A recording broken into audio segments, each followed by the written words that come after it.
Good morning, aloha from Hawaii, and um, welcome to Buzz Travel live stream this week. We're happy to have you on, and I'm speaking to you from my bedroom in my apartment in Honolulu. It's a wonderful day here in Honolulu. It's looks like it's gonna be halfway sunny, and the ocean is there. The beach is closed, but we're surviving. And I wanted to thank you for participating. Buzz.travel is a brand new forum and a brand new online um, social media.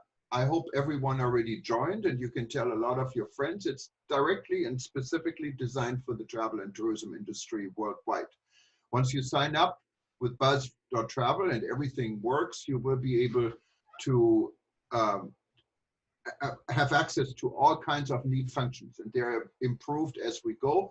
So see, it's pretty much like a LinkedIn and Facebook and Twitter all combined, but it's simply and specifically for the travel and tourism industry. And to sign up, you go to buzz.travel and sign up.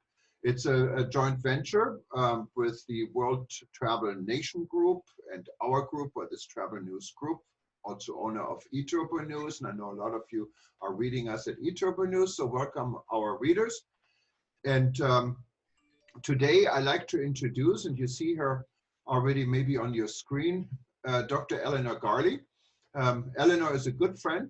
She has been contributing for eTurboNews, I think, for 20 some years now, ever since we started. When you first pretty much. started.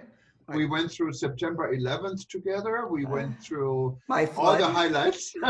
floods and famine. Oh.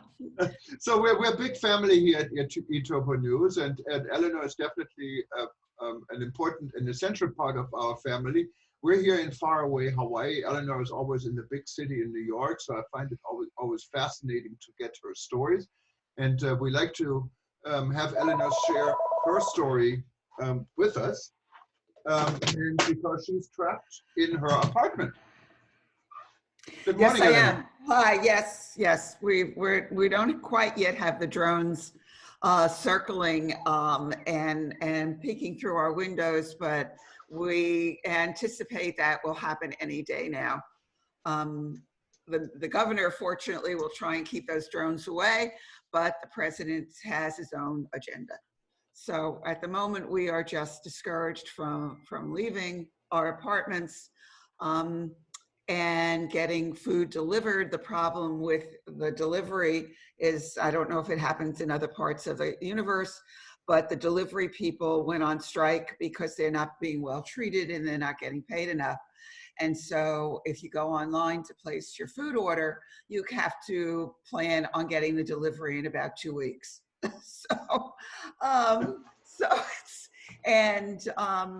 For the most part, and then they set up senior hours between 8 and 9 in the morning.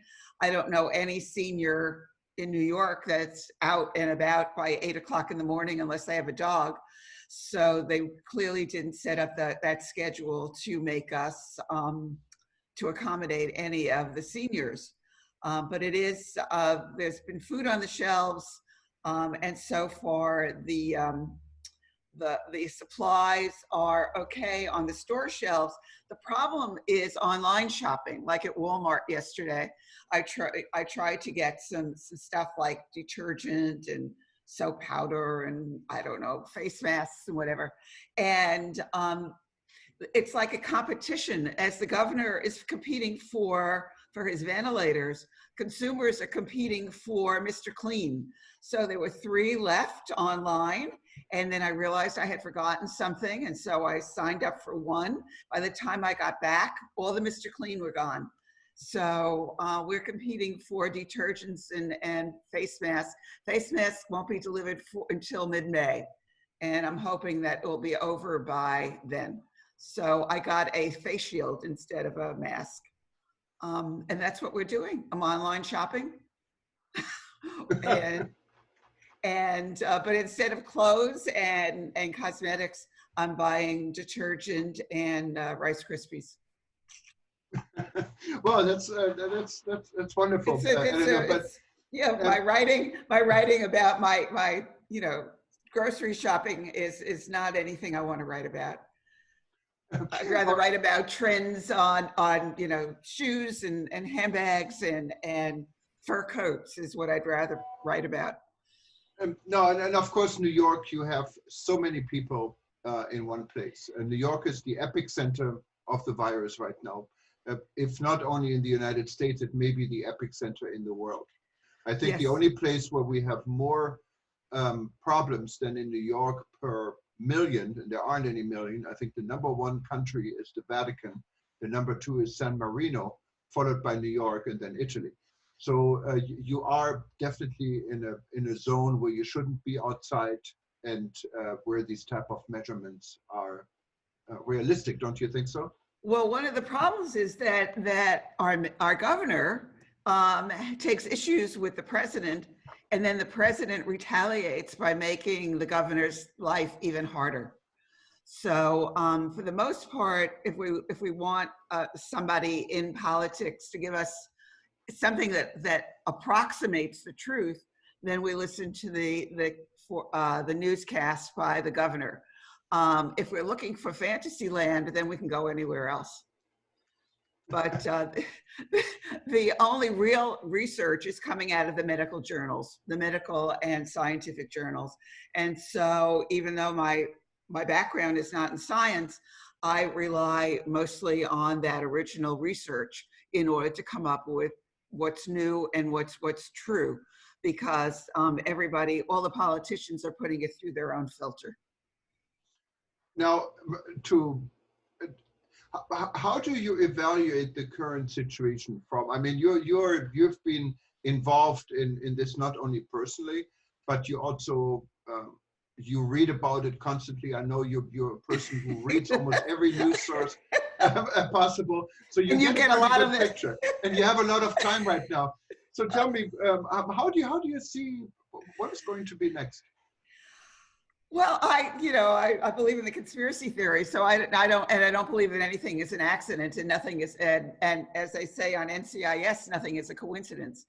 So I think it's, and as Dr. Fauci has said, it's going to get worse before it gets better. And that's one of the things that the governor has been honest about.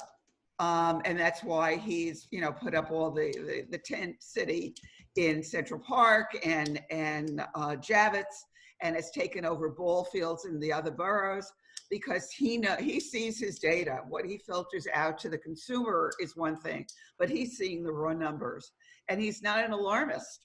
As far as we can, as any, he's been around for many years now, and so he doesn't come across as an alarmist. For the most part, maybe 80% of what he says is accurate. So if he's seeing this surge in people getting sick and dying, then he's being realistic. And the rest of us take that very seriously. Right. Now, I wanted to remind you, we had a technical breakthrough, and I didn't say this before because it didn't work, but now everyone is invited, listening and watching us, to actually ask questions. I can see when you raise your hand. You do this in just looking at your participation list on the right side of your screen, and just raise your hand, and we'd be happy to get you into the conversation. You can ask questions, you can make comments. So we want to keep this as interactive as we possibly can. Just a side remark. Elinor, I didn't mean to interrupt you. Go ahead. Yeah, no, one of the things that I think it was Hillary Clinton that says it takes a village. And thanks to some online bloggers, or it's not websites, it's closer to a blog or an online newsletter for the area in which I live, called Nextdoor. Doctors from a doctor in particular, Dr. Chow from Mount Sinai, has requested cell phones and chargers and scrubs and face masks. And I suspect that need is universal. So if you're in a position to have influence or have sources for any of the technology, I just put a shout out to everybody to get in touch with their local hospital, because what happens is the patients show up in the emergency rooms with their cell phones where they don't have their chargers, and maybe they don't even have the money to expand or pay for their Wi-Fi connection. So if anybody has access to that, please get in touch with your local hospitals to provide some assistance to the doctors and the nurses that are really being pushed to the limit. Yeah, and I can see this, and these are, it's amazing what people can go through in hard times and what people are willing to go through, and that needs a lot of credit.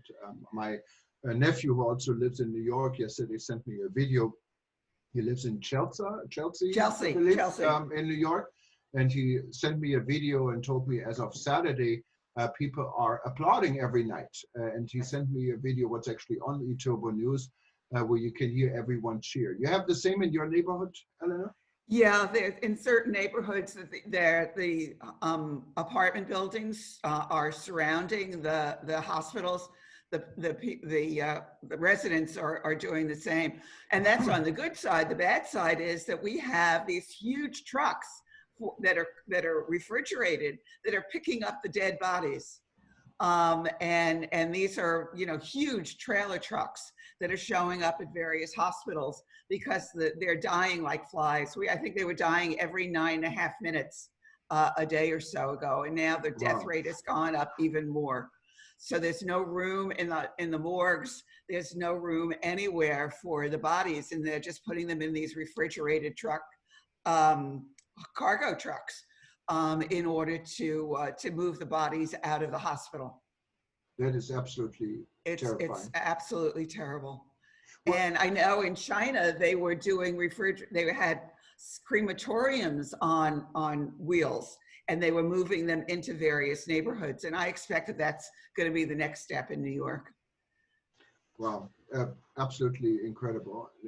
Again, I wanted to remind everyone, I see our participants, if you have any comments or anything you wanted to say something, introduce yourself, just raise your hand, and we'd be happy to get you on. Now, Elinor, you gave me a story, and I found this fascinating, how you order food. You said you're not going to the grocery store, you actually order food and they deliver it, and there's a certain process from the food to come from the store eventually into your hands. How does this work? Well, first of all, there's maybe 4, 5 supermarkets in my neighborhood, and that's my zip code, that will deliver food at all. And then so you go online and you place your order, hoping that what you want is available. Sometimes it's not, and as I said earlier, there's a competition for Mr. Clean or for handy wipes. There's absolutely no Lysol spray around anywhere. It's scarcer than I don't know, gold. So we're competing for some of these basic food items. So you place your order, and then you're competing for a time slot to get the delivery. And each market, there's a couple of companies that are doing deliveries. So you're now competing. Now you competed for your food, not your food, but your essentials. There seems to be enough chicken and steak and chopped meat and all that kind of stuff. But household cleaners are in competition. Now you're competing for a time slot. So the other day I got a time slot that was between 8 and 9 o'clock, 4 days from when I was placing the order. But then I remembered I needed a few more things, and I went back to reorder. By the time I updated my inventory, my request, my time slot was gone, and I wasn't going to be able to get another time slot for weeks. So I got in touch with the company, and they said if I came back between 7 and 8 in the morning, left all my groceries in the cart, came back at 7 o'clock in the morning, I might be able to get a time slot. So I was online at 7 o'clock in the morning, and I got really lucky. I got a time slot that day. So now the groceries are coming, and they're left with the doorman because their delivery people are not allowed in the building. Now, in some cases, the doormen will spray the bags and the boxes, and sometimes they're too busy to do that. So you're alerted to the fact that the delivery has been made. both by your phone and by the doorman. So you go down and get your groceries, then you bring them up to your floor, and then you spray them and wipe them down. And if you're lucky, you can just take the stuff out of the bag, leave the boxes in the hallway, bring the stuff in and let it sit for a while, because we know that the virus lives on boxes for 24 hours, and they're not sure how long it lives on plastic bags. So you spray everything down, wipe down all of your jars and bottles with handy wipes, and then you can put them away. Wow, wow. And so that's complex. And then doing your laundry in a co-op building is also complex, because you got to put on your gloves to go down to the laundry. And then once you're in the laundry, you have the problem of spraying or cleaning the washing machines. And then once you clean the inside and outside of the laundry, of the washing machine, you got to open it up. And now you got to do the laundry. Now you have contaminated gloves. So you take the gloves off in order to get your laundry into the well of the machine, or it's exhausting just to do the laundry. So do you have time for cooking? I don't cook anyway. I don't know how to do this.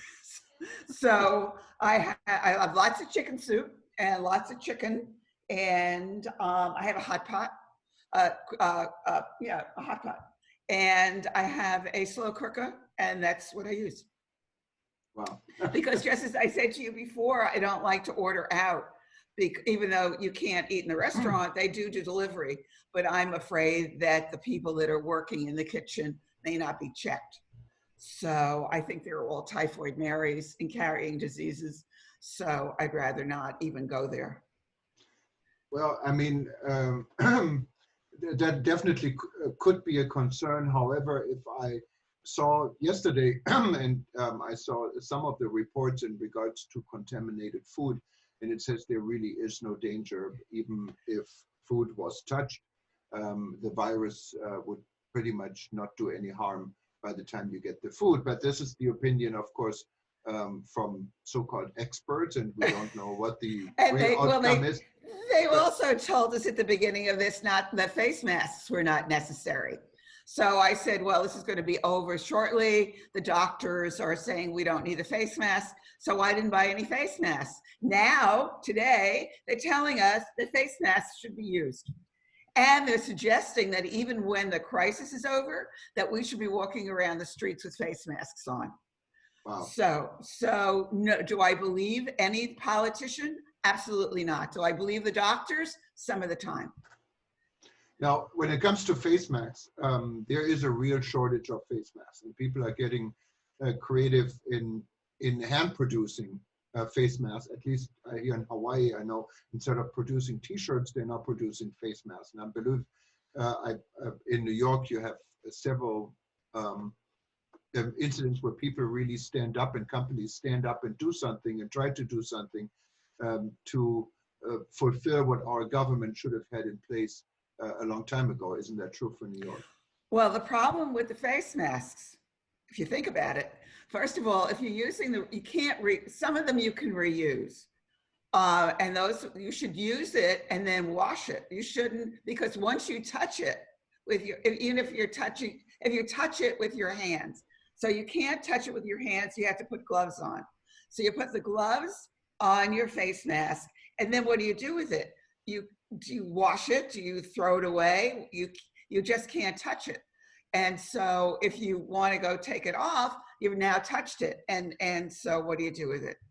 It's complex, but I do think that there's designer face masks, and one was it Kim Kardashian's, somebody from is designing $300 face masks.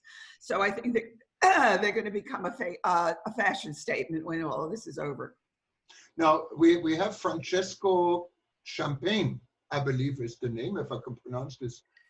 He wanted to say something, so I'm going to put him on. Francesco, you should be, if you turn your microphone on, you can actually speak. Welcome.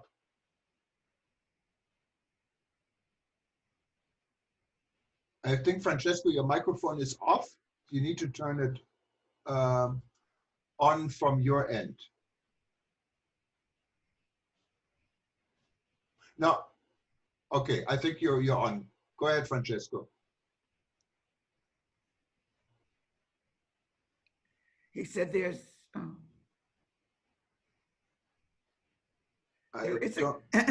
it's a question from, it was a question. Okay. Somebody said there's no button to turn the mic on. No, it's okay. The mic is, now it's on, Francesco. So you should, I see you're on. So unless your computer is, the mic is turned off. So if your computer is on, you should be able to say something, but you have to make sure on your own computer it's on. I cannot see this, but from our end, you're live. But we don't hear him. So, so feel free, if this doesn't work, Francesco, feel free to send us your question on chat. I think you may want to check your own microphone on the computer. I don't think that's working because you seem to be online.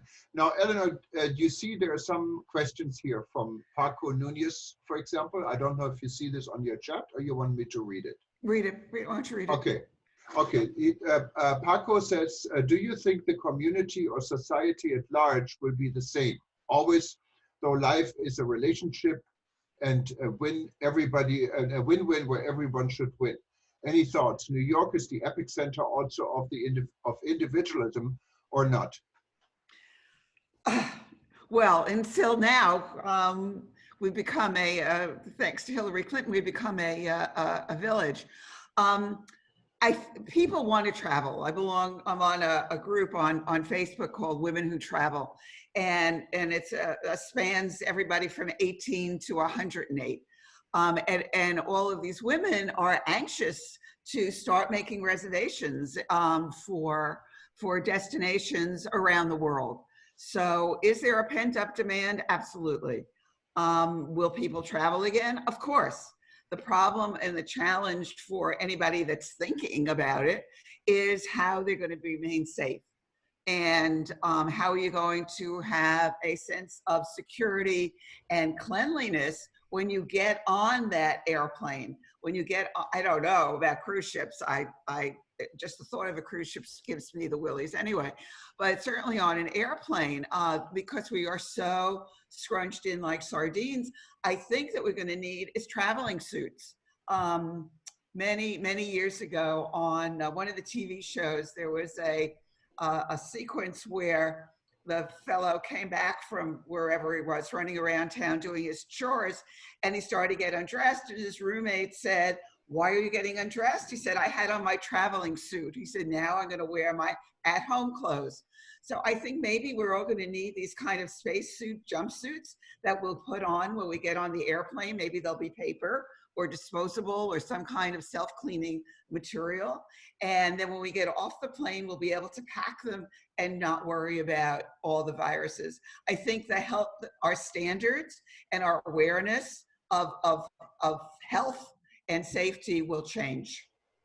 Now, I could not imagine to get on an airplane and you have 400 people boarding an A380 and everyone in spacesuits. It sounds almost like unreal. Well, it's like the paper. It's like the paper suits, that the hospital people wear. The Right. hospital garments. Those are so they'd be disposable, and you could just jump. It's like a jumpsuit, and you'd put it on and with a face mask or a shield, and and when you get off the plane, you take it off and you throw it in the bin. Now, and it could be biodegradable. So, because the Chinese many years ago started making sheets and pillowcases for their capsule hotels, that when you were finished with the room, you stripped your bed, put them in this container, and then they ran water through it. And so it just became biodegradable. Wow. So the technology exists. It's just a question of gearing up for it. Do you have any idea how much they cost? How much? Well, it could have been, it was pennies, otherwise they wouldn't have used it in these capsule hotels in Japan. And I'm going back at least 10 years. So there are answers. So if you add $10 to your airfare, it would cover your suits, right, easily. So it does make sense then. Yes. And that way it's almost like a Dr. Denton's. I don't know if you had them when you were a child. They come with little feet on them, and you just kind of jump into them you could have little rabbit ears or ponytails or something. or you could be a squirrel or a pumpkin or something. And then when you're off the flight, you just put them in the container and they're biodegradable and it just goes into the sanitation system. If you really think about it, after September 11th, the entire aviation industry changed.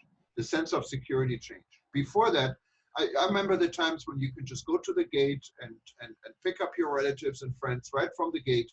That changed. Then Right. security changed. It was changed within the time so many times. We were able to bring water on the plane.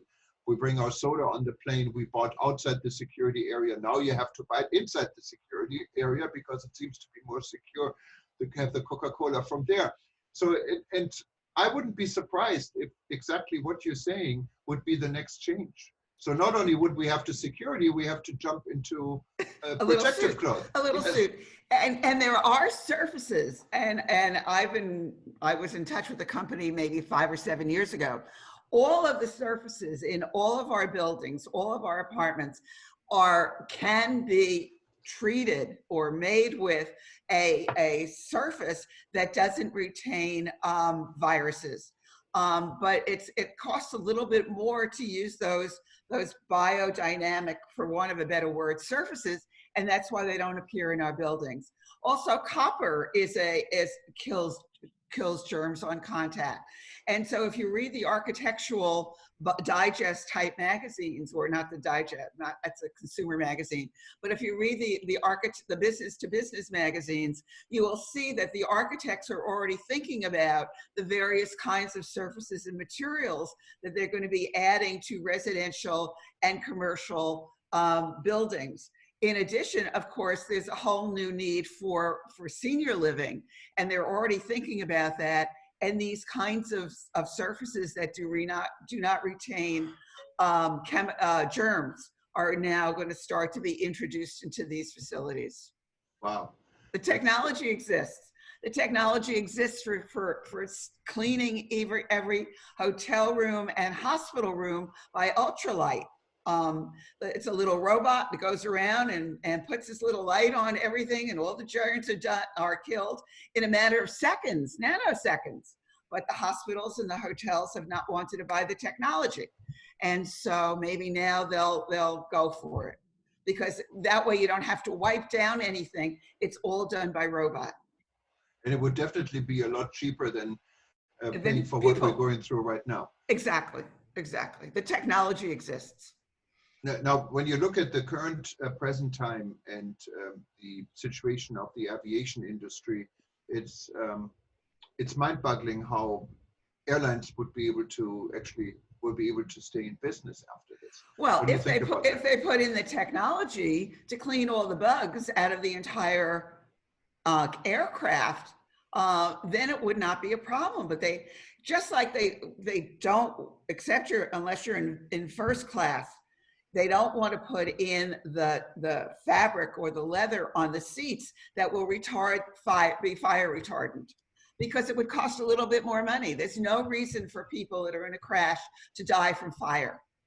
But they do, because the airlines have refused to put in the technology in the fabrics that will prevent people from being melted when the internal temperature of the aircraft heats up.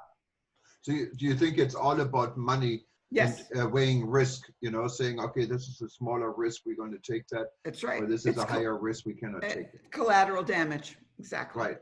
Now, when there's one airline, and they're still flying to New York in full force. Actually, I think they're adding capacity, and they said they're flying full. They're also saying they clean the aircraft before every departure in a way they usually only clean it, I think, once a month. But they do it in between every flight, and that's Qatar Airways. So Qatar Airways is really keeping the world connected right now.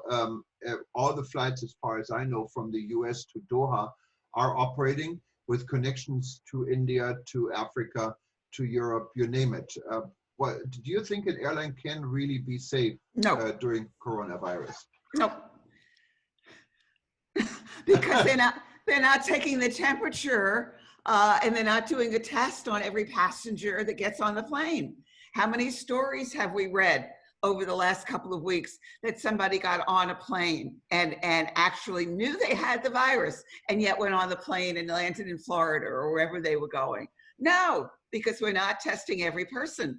We're still, I don't know what's happened now, but as of 2 or 3 weeks ago, they were not testing people that were coming back from Italy through Kennedy. So the president said, oh yes, everybody that's coming through all of our international airports is being tested, and they weren't. It was a fiction. People were coming through, they were identifying themselves as having landed on a flight from Italy, and the people at the airport were saying, welcome home. No tests whatsoever. No, and I can say this. When I got back after ITB, coronavirus started really exploding, specifically in Italy. And I came back from Germany, and Germany also had a lot of cases already. When I left for Germany, I think there was 6 cases.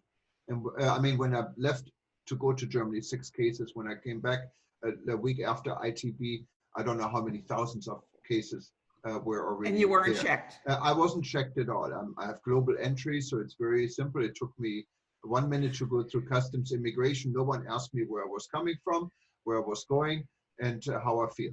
And yet you had to put your fingers in that machine. Exactly. How many germs did you pick up every time you touch that machine to get your fingerprints checked? Yeah, there should have been a sanitizer. Wipes.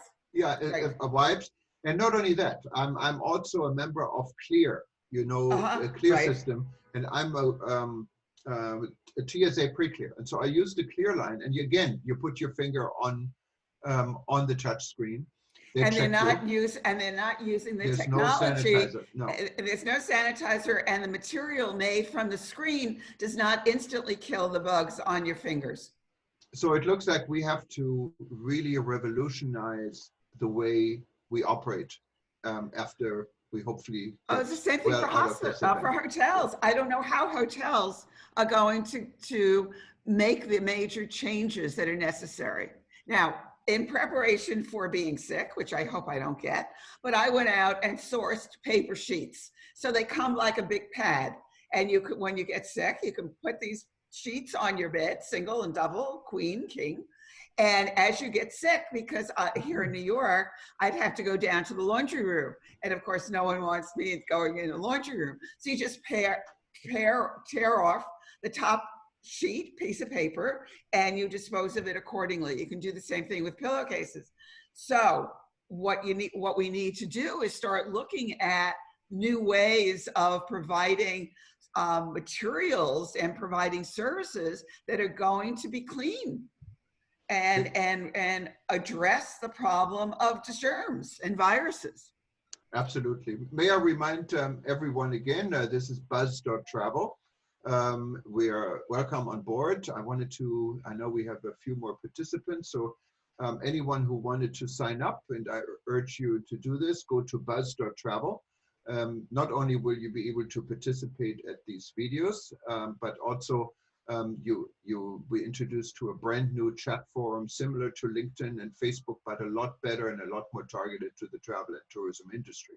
Now, talking about the travel industry, Dr. Elinor Garely, she has been writing for eTurboNews now for 20 years and is one of our good friends and part of our family. You can see her and reporting from her apartment in downtown Manhattan. I don't know where in Manhattan you exactly are, but she's trapped in her apartment. And we've been talking now for the last 30 minutes about the situation in New York, and Elinor brought some very interesting topics together. Now, we kind of shifted now to the hotel and hospitality industry. There are many, many hotels that are in dire need for guests. I think the time when you go and spend $500 or $600 for an average hotel in Manhattan are over, I would think so. How many hotels do you know are operating? Are there hotels that closed? How's the situation? Well, I don't know. We're not, I don't have the numbers, and no one is focusing on it. I guess people are here for business purposes. I don't know anybody in their right mind that would be here for a holiday. Well, you can rent a bike. The rent-a-bikes are going, but make sure you bring your handy wipe with you to clean off the bicycles. But all the museums are closed. Javits is now a hospital center. You can walk the streets. You don't want to go on the subway. You can take a bus, but I don't know why you'd want to be here. Nothing is open. No. Macy's, of course, is closing. Bloomingdale's is closing. You're better off shopping online. Supermarkets are open, but again, unless you're going to rendezvous 6 feet away from your friends and family, you don't want to be on the street either, and you shouldn't be putting in anybody's apartment. And you not say immediate family. Just to clarify, you say the bicycles are You can rent a bike. You can still rent a bike. Okay, we have the same here in Honolulu because I think they're seen as an essential way of transportation. Right, but make sure you bring your handy wipes to walk them off before you rent them. How would you see how safe it is to get into a taxi or Uber? I'd wear my travel suit. I mean, if you have to, you do, but you don't know who came before you. Right. And that's one of the questions too, because if you get sick and you meet the criteria for being sick enough to be eligible for a test, how do you get from where you are to where you need to go? If you live in the suburbs or you have a car, you might be able to drive yourself to the space, to wherever the parking lot is or the hospital to get the test. But if you don't have a car and you're feeling so miserable that you can barely walk or stand up, and from what I understand, the ambulance system in the city is way overtaxed. You'd have to get a time slot when they will pick you up. By that time, you may be either better or dead. So I have no idea how you're supposed to get from point A to point B. I've had a conversation with my friend who lives in Queens. He has a car, but he's not going to come and pick me up because if I'm sick, then he's going to get sick. Right. So as warm-hearted as he is, he'll drop off some groceries for me if things get bad, but he's not going to come and take me to a test for the virus. Now, I wanted to remind everyone again, you can just simply raise your hand on the system, and I see this here, and we get you the microphone. And we would love to get some participation. Feel free to do so anytime.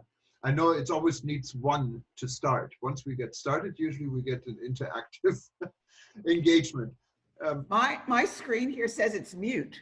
How do I unmute it? No, we can hear you. Oh, no. I get for the people in the chat room and the attendees, it says mute. Shouldn't it be on unmute? Well, I have here allowed to talk, so I can see if someone raises their hand, and then we can actually open the microphone. Because there are 14 attendees. Can they participate? Yes, every one of them can participate, yes. And we would welcome that. And then we're going to, we have a problem with the Facebook live stream. And I hope we can send this after the event, but then of course live stream wouldn't allow live questions. So there seems to be a problem with the Facebook system. But we have participants online. We have Anton Hell, we have Charles Schlumberger, we have Charlotte Sachs, John Larson, and I probably pronounced some of the name, Janet Bartuzzi, we have Jason Holland, Katja Larson, Ken Allens, we have Linda Hohenholz. Hi Linda, she is our assignment editor here in Honolulu. Welcome. We have and Marcos, the best on the planet. Shout out to Linda. Love you, Linda. We have Maria Sepatukovic. That's a difficult name for me to pronounce. We have Mai Salapatas. We have Michael Seipelt, and he's our guy in Germany. Hello, Michael. Wie geht's? We have Paco Nunez Corbacho. So there are some on board. So if you wanted to participate, just raise your hand. Now, Elinor, if you look in your building, is there some kind of a community in your building? Are people talking to each other, communicating? No. I tried when we first started into this experience to get the board of directors to agree to put out a skill set request. because we do have doctors, a whole bunch of different specialties living in the building. We have lawyers, we have accountants, real estate brokers, a whole bunch of really very widely disparate skill sets. And since we were all going to be locked in our building, I thought it might be interesting if some of these people might be willing to share some of their expertise with people that may need some legal help or accounting help or something. But the board shut me down. So they did not. I wish there was some board members watching this at the moment. No, the board shut down the idea of a community. So no, some buildings do, but not the building that I live in. Some buildings are requiring that all people wear gloves on their way to the laundry room. This building has not put that request in, but all construction has stopped. So it's a very sad story. If you bought a co-op or trying to renovate it as this virus took hold, you are now indeed doo-doo because you had to pull out all your construction workers. And so you are somewhere in limbo and construction has stopped. So the cost to these people that were either moving in, moving out, or renovating is really quite horrible. Well, no construction. Now we have Jan Larsen raising his hand. Lars is actually the CEO and founder for Buzz.travel for the system. So welcome, Lars. Hi, Elinor. Hi, John. It's actually not a question, it's more a commentary, partly a question also. I'm speaking here from southern Florida. We are living in a small... where you live in a different zone. Yeah, and it's not quite as tough here as it is at your end of the... according to your governor, you don't have a problem. Yeah, that's actually, I have a bit the same experience as you. We have 80 flats or something like that. They have a pool, they have a tennis court, they have a clubhouse. About a week ago, approached the board and said, why excuse me, hell, do you not close this down? They had an emergency meeting and decided to do nothing. 2 weeks ago, they had a big St. Patrick's party, which in my view is totally nuts. Terrible, terrible. I'm originally from Europe. I see how they react in Europe to this. You read how they react in Asia. I know from Jürgen, you are also a cosmopolitan. You know how the different cultures react. Is that something you can react to? The American way, I mean, in New York, I love America. I love a lot of the American way, but I think this is damn difficult in a crisis situation. The American way of approaching. Well, no. What's going on with Florida and your governor is unique. I mean, in New York, we take what our governor says very seriously. We do have some millennials who think it's, or Theory Z, who think it's a great big fantasy and it's a Disney experience. But anybody over that age is taking it very, very seriously. They're hunkered down in their apartments. And they're not going anywhere. They're having fights with their boyfriends, and they're stressed beyond belief because their paychecks may have stopped. But we take the word of our governor and his message very, very seriously. But then there's a content. They're in duels with each other between the governor of New York and the president of the United States. Now, the governor of Florida has a different relationship with the president, and so as a result, he's in his own la-la land. And I think, and there was just a report last night on the seniors because I think Florida has more seniors than any other state except Maine, and those people are scared out of their wits because there's no enforced confinement. And they're afraid of walking out of their village for fear of running into a millennial or somebody else who thinks the whole thing is a joke because the governor has not taken control. Yeah, that's could be a scary situation. I think for everyone, it takes a little bit of a wow effect, because one day, I mean, it's how at first I didn't really think much about it. I think it's going to go away or whatever. I didn't even think about it. But now I think everyone is realizing this is serious. This is for real. Except for some governors. Yeah. And I choose, I mean, I'm obviously not a supporter of the current White House occupant, but he did promise that when the spring came and the crocus and the daisies showed up, that this would be over. So that's one of the stories that I would prefer to believe, that, and the Easter bunnies. So I'm looking for the Easter bunnies that are going to be running or hopping along the streets of New York, not to have face masks on. Wow. I mean, I can tell you here in Honolulu, I'm wondering what your opinion is. I also live in a high-rise building, 47 stories. I think it's actually the tallest building in the state of Hawaii. I'm only on the 20th floor, so I'm like halfway up here. But one of the best things what I like in this building is our pool. I think we have probably the largest swimming pool in all of Honolulu and Waikiki, but larger than many of the hotels. And I go down there, and most of the time it's just me at the pool. Is it safe to go to the swimming pool? Science says, the doctors say no, you should stay out of the pool. But if it's just you and you're wearing your wetsuit, I don't have a wetsuit. Oh, well, then you see, if you were wearing your wetsuit and your goggles, then it would be fine. Because when you get out of the pool, you can wash down your wetsuit and your body is clean. You take another shower anyway. But if you're going into your pool and you're wearing your wetsuit, then I would think it's fine. Okay. Along with your goggles and your snorkel. But your jacuzzi, I think you should avoid. No, yes, absolutely. Okay, well, I know the jacuzzi is still popular here, and the funny thing is there is a fitness path, and the fitness path is sealed off. So there's a yellow line, like a crime prevention line, while the pool is on. Do you think, is that okay? Why wouldn't you? No, because you're not. Again, the mayor closed off the parks.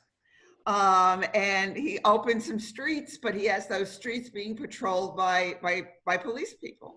But again, our police are gotten sick. I think there's 90 policemen, if not more, police people who have gotten the virus. So the virus is decimating the police department. I don't know what's happening with the fire department. Wow. But they are watching pedestrians on the street to make sure that they keep a distance. Now, when police officers get sick, it is scary because there's a small confined community of police officers. Do you know what the city of New York is doing to keep the distance between law enforcement officers? But what's really curious is that here the guys and the women are getting sick. But in China, if you looked at some of the early streets of Wuhan as they were emptying of people, and then the police patrol came to make sure that everybody was off the streets, those police people were not wearing any masks. They were not wearing any protective gear whatsoever. And so somebody wrote a very interesting story, said, let's assume that you need 7,000 police on the streets of Wuhan. And they're obviously going to encounter somebody that has the virus, which means that they need to be off the street for 2 weeks. So the next day, you need 7,000 more police to be on the streets. Again, no protection. And so you do that for 5 days. That's 35,000 people that are now in incarceration for weeks. Where are they getting all these people? And why weren't they put into protective gear to begin with? So there's so many conflicts and so many dichotomies about what each country is doing and how they're addressing the problem that it's hard to understand and very difficult to believe anybody. Now, you mentioned a trigger word unrelated to it, incarceration. I know there's a lot of talk about closing or partially closing prisons and let people go. They're letting them out. They're letting them out. What do you think about that? Listen, unless it's the killing zone, as soon as somebody, the prisons are terrible. They're horrible to begin with. Under the best of circumstances, they're horrible. There was just a woman interviewed on television who's part of a group that they're trying to raise bail money in order to get these prisoners out. Some are in prison because they jumped a turnstile, but they can't get the $100 bail to get out of the prison. And so now they're part of the prison population, and they are noted people with the virus in the prison. And so everybody's going to get sick.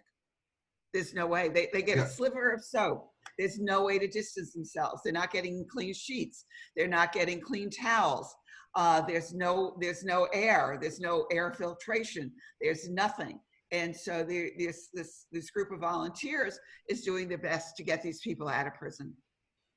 Well, it's horrible because it's not only the prisoners affected, it's also the officers that work in prison. And the officers and their families and everyone else and they're going home.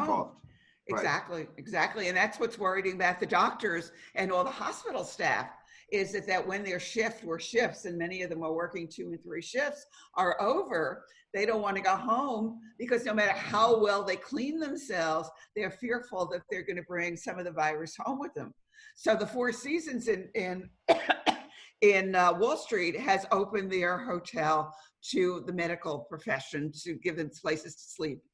So a number of hotels, I don't know which ones, I know that the PR person for the Four Seasons in Wall Street has been sending out press releases. I don't know if any of the other hotels are doing that, but they opened their hotel to the medical team. That's wonderful. But what is your opinion of opening hotels? They have been talking about it here in Hawaii to homeless people. I know on New York, same as Hawaii, we have some of the largest homeless population in our state. In New York, the people that own these hotels have been making out like bandits. These hotels that were not fit for tourists have been rented by the city to house the homeless for years. And the slumlords that own these buildings get $300, $400, $500 a night to house a homeless family. So they've been doing it forever.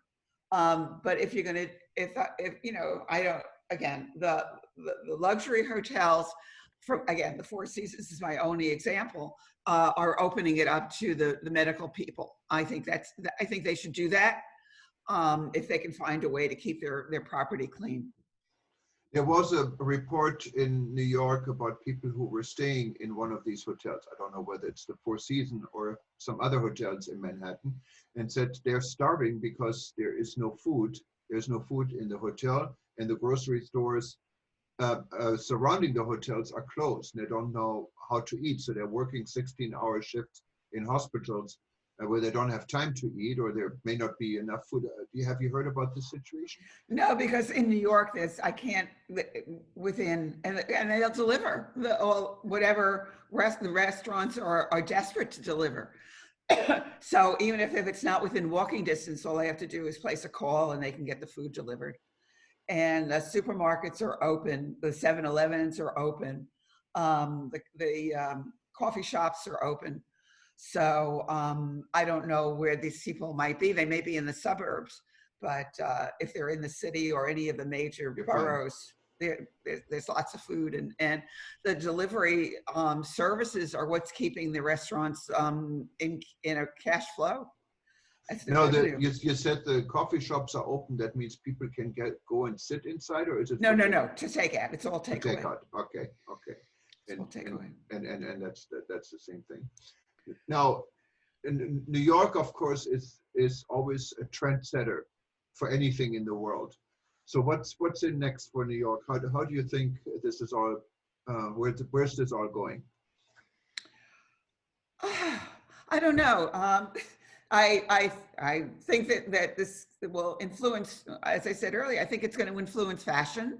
I think we're going to get, designer face masks. I think it'll influence disposable garments. I remember maybe 20 years ago, paper dresses were popular, but we were annoyed with them because you couldn't wash them or clean them. So now I think the fact that they are disposable will be a good thing. So again, when we're traveling, if we had disposable garments, we could just wear them and dispose of them, and that would be the end of it. They have to come in at a price point that makes sense. And I think they can do that. But no, I think it'll have a fashion impact. It's going to have an architectural design, structural impact on the materials that are used. Certainly the air filtration systems, the technology already exists in some of the buildings in New York. The newer buildings have them. It's expensive. But I think that both the commercial, well, the hotels, the commercial buildings, the residential buildings, and ultimately private homes will go through these high-end filtration systems in order to keep their surfaces safe and free and germ-free. So yeah. I'm sorry, Elinor. I'm sorry, Elinor. Yeah. So yeah, I think that it'll have some impact. I think it's all good. The technology exists. It's just a question of implementing it. Well, this was a fascinating hour of conversation. Like I always enjoy our conversations. Elinor Yes, and I would sometimes talk on the phone for hours because Elinor has such a different perspective from and between Hawaii and New York is such a difference when it comes to culture in this country. So I always enjoy talking to you, Elinor. Thank you very much. Yes, always a pleasure. And thank you for everyone to attend us from the outside. We will be posting the recording and the video on eTurboNews. It will also be posted hopefully on Facebook, LinkedIn, and linked from Twitter. So this conversation isn't over. Feel free to turn to listen to us after this event. Also wanted to let you know we have another hopefully fascinating interview coming up with Mario Mascilono. Mario has been, same as Elinor, working with us for God knows how many years. He's based in Rome, Italy. He's Italian. He's in the middle of the epicenter in Rome. And we will have him on Thursday, same time. And we'll be sending invitations to everyone. And if you missed the invitation, just simply go to buzz.travel. You will find it and sign up. You should definitely also listen to Mario. He has a lot to say.